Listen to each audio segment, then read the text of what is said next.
ఆయన పారిపోతూ ఉన్నాడంట.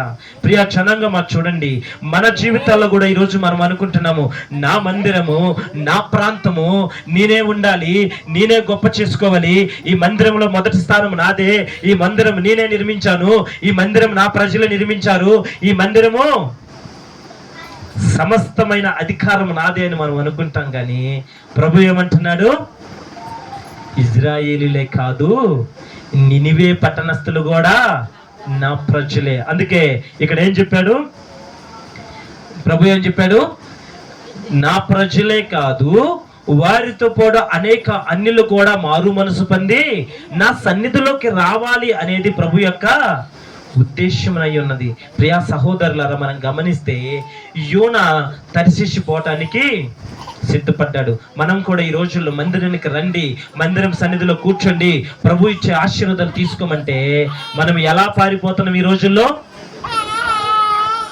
గత వారంలో మనకి బాప్టిజం కార్యక్రమాలు జరిగాయి. ఎప్పుడు జరిగాయి? డేటు 16వ తేదీ. ఎంతమందికి బాప్టిజం ఇచ్చాము? 9 మందేనే. 9 మందిలో మనకి సిద్ధపడిన బాప్టిజం కార్యక్రమంతో మన సిద్ధపాటు మనుషులు ఎంతమంది? 8 మంది. మరి ఒక పారిపోతున్న యోనాను పట్టుకొచ్చి ఆ రోజు తర్షీషు ఓడల నుంచి దించి ఆ నీళ్ళలో ఇసిరి పడేసిన వ్యక్తి ఎవరు? దేవుని యొక్క ప్రణాళిక యోనా వలె ఇలా ఉంది. మనం అనుకుంటాము, మనం ఈ ఓడెక్కి పోవాలి, మనం ఈ ప్రాంతం తిరగాలి, మనం ఇలా సంపాదించుకోవాలి, ఇలా వెళ్ళాలని మనం అనుకుంటాం. కానీ ప్రభు యొక్క సన్నిధి, ప్రభు యొక్క ప్రసన్నత నిన్ను ఆవరిస్తున్న సమయంలో, నీ మీదకి దిగి వస్తున్నప్పుడు, ఆయన పని నువ్వు చేయాల్సినప్పుడు, ఒక మాట చెప్పాలంటే ఈ గ్రామానికి నేను కూడా ఒక యోనానే. ఈ గ్రామానికి నేను కూడా ఒక యోనానే.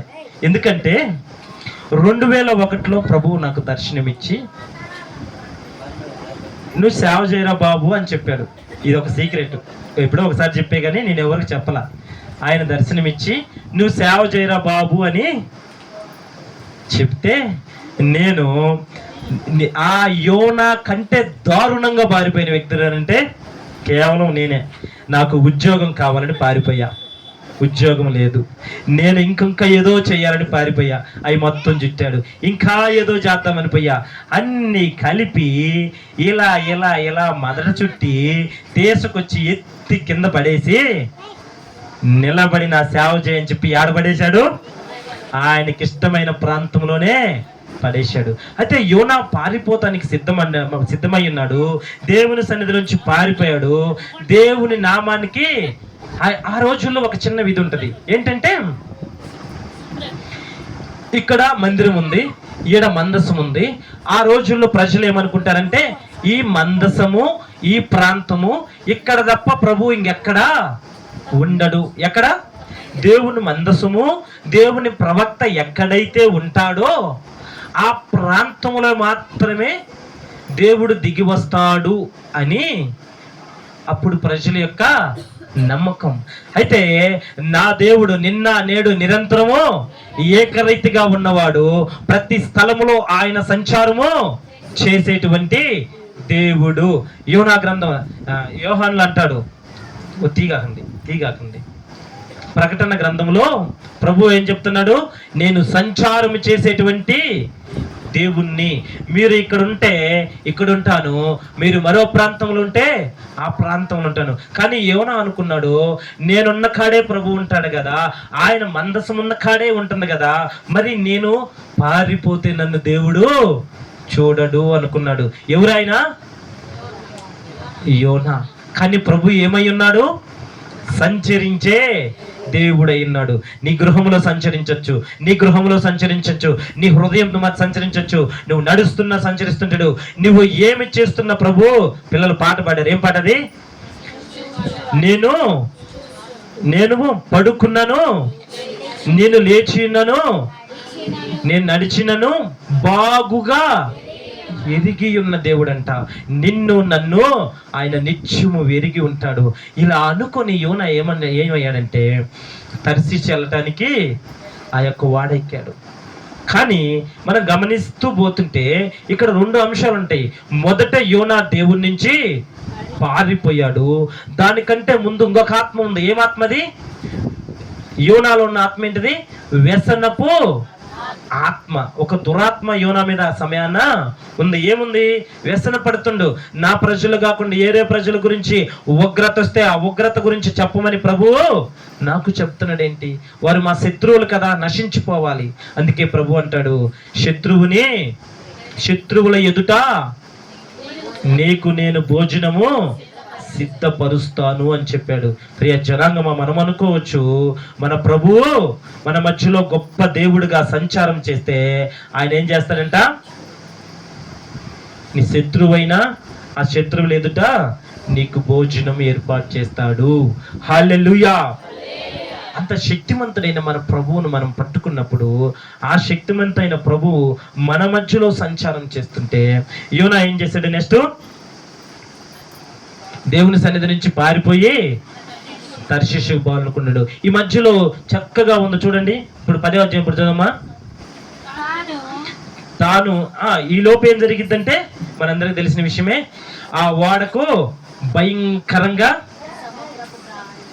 సముద్రపు గాలులు అటు ఇటు కొట్టి ఆ ప్రాంతంలో ఉన్న గొప్ప తుఫాను లేసి వాడను అతలా కుతలం చేసి బద్దలు చేసి స్థితికి వచ్చినప్పుడు ఆ వాడలో ఉన్న ప్రతి ఒక్కరు కూడా ఏమనుకుంటున్నారంటే, అరే బాబు ఏంటి అసలు ఏమైంది? ఎందుకు ఈ తుఫాను సంభవించింది? ఎవరు ఏ దేవుని ఎదుట పాపం చేశారు? ఎవరు ఏ దేవుని సన్నిధిలో మనం పాపం చేశామని చెప్పి వారు అనుకుంటున్నప్పుడు వాడలో ఉన్న వాళ్ళు కూడా అక్కడ నిలబడి ప్రార్థన చేయటం మొదలు పెట్టారు. వాడలో ఉన్న వాళ్ళందరూ ఏం చేశారు? వారి వారి దేవుళ్ళకి వారి వారి దేవతలకు ప్రార్థన చేసి ఎవరి పాపం ఉందో ఆ పాపాన్ని నిమిత్తం మనము తీసేసుకుంటే ఈ యొక్క ఉగ్రతల నుంచి మనం తప్పించబడతామని చెప్పి ఆ ప్రజలు అనుకున్నారు. కానీ వాడల ప్రయాణికుల యొక్క ప్రార్థన ఏమైంది? ఫలించలేదు. వాడ యొక్క ప్రయాణికుల ప్రార్థన ఏమైంది? ఫలించలేదు. కానీ అక్కడ ఇంకా ఇంకా ఉగ్రత వస్తుంది. ఏమవుతుంది అన్నప్పుడు వారికి ఒక ఆలోచన, చీట్లేయండి, అసలు ఎవరని బట్టి ఈ యొక్క ఉగ్రత వస్తుందని వారందరూ కలిసి సీట్లు వేసినప్పుడు ఆ సీట్లో వచ్చినటువంటి పేరెవరిది? మన పితృడైనా, మన యొక్క గొప్ప ప్రవక్త అయినా, మన యొక్క నిర్దేశకుడైనటువంటి యోనా గారి పేరే వచ్చింది. అయ్యగారు ఏం చేస్తున్నారు? చక్కగా వాడలో కింద వైపుకి వెళ్ళాడు. పైన అయితే ఎవరైనా వచ్చి డిస్టర్బ్ చేస్తారని వాడ కింద కూర్చొని కమ్మగా తల్లిండి ఒకటి పెట్టుకుని ఏం చేస్తున్నాడు? గురుకు పెట్టి నిద్రేస్తా ఉన్నాడంట. గురక పెట్టి మన రాయలమ్మ గారి అట్టేసిద్దో అలా ఒక నిద్ర. ఎందుకో ఈరోజు మన సంఘాన్ని మొత్తం ఒక ఆత్మ ఆవరించింది. ఏ ఆత్మ చెప్పండి? యేసు నామములో నిద్రాత్మ విడుదలైపోవును గాక. యేసు నామములో నిద్రాత్మ విడుదలైపోవును గాక. అందుకే యోనా పడుకొని చక్కగా నిద్రపోతూ ఉన్నాడు. వచ్చి ఒక నాయకుడు అంటున్నాడు, ఒరే నిద్రపోతా, బయట జరుగుతున్న పరిస్థితి ఏంటి? అల్లాకొల్లం ఏంటి? అటు జరుగుతున్న పరిస్థితి ఏంటి? మరి ఇప్పుడు మీరు చేస్తుంది ఏంటంటే, యోనా లేచి ఏమి తెలియనట్టుగా, ఏమైందయ్యా, ఏమైంది అని వచ్చి చూసేలక బయట సముద్రం యొక్క అల్లో కల్లానికి వాడా బద్దలయ్యి మట్టుకు అది ఊగుతూ ఉందంట. అది చూసి యోనాకి అర్థమైపోయింది. అక్కడ చదవండి, అడుగుతారు, తాను యెహోవా సన్నిధిలో నుండి అమ్మ ఒక్క నిమిషం 9వ అధ్యాయం మొదటి నుంచి చెప్పండి. ఆయన ఎవరు? ఆ గొప్పతనం చూద్దాం. అతడు వారితో ఇట్లనను, నేను హెబ్రీయుడను, సముద్రమునకును భూమికిని సృష్టికర్త అయిన ఆకాశమందు దేవుడయ్యున్న యెహోవా యందు నేను. ఎవరమ్మీనా? ఎవరమ్మేవా? ఈ కొంటిది ఎవరు? యెహోవా యందు. అసలు ఎవరైనా హెబ్రీయుడు అంట. ఎవరు? నువ్వెవరు? క్రైస్తవుడివి. మనం ఎవరివి? క్రైస్తవుడివి. అయితే మనం ప్రార్థన ఎంత చేస్తున్నాము? ఈ యోనా ఎలాగైతే పడుకొని నిద్రపోతున్నాడో మన జీవితంలో మన ప్రార్థన కూడా ఎలా ఉంది? నిద్రమత్తులో ఉంది. ఈరోజు మన సంఘం అంతా కూడా నిద్రాత్మలో ఉంది. మన సంఘం అంతా ఎలా ఉంది? నిద్రాత్మలో ఉంది. నిద్రలోంచి బయటికి రండి. ఆ యోనా ఎలాగైతే ఆ యొక్క ప్రాంతంలో కూర్చున్నాడు, ఆయన చెప్తున్నాడు. ఏమని చెప్తున్నాడు?